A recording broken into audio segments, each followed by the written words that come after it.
To set where to get apps as anywhere in Windows 11 Home, right-click on empty area on the desktop and then select Personalize. Next, select System and then click or tap Storage. Click, click or tap Apps and Features and then on choose where to get apps. Tap drop-down menu.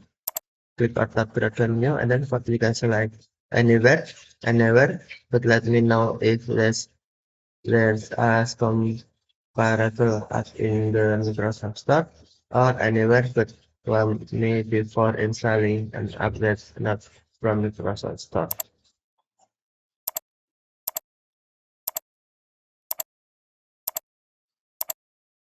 Okay, thank you for watching. Have a nice day.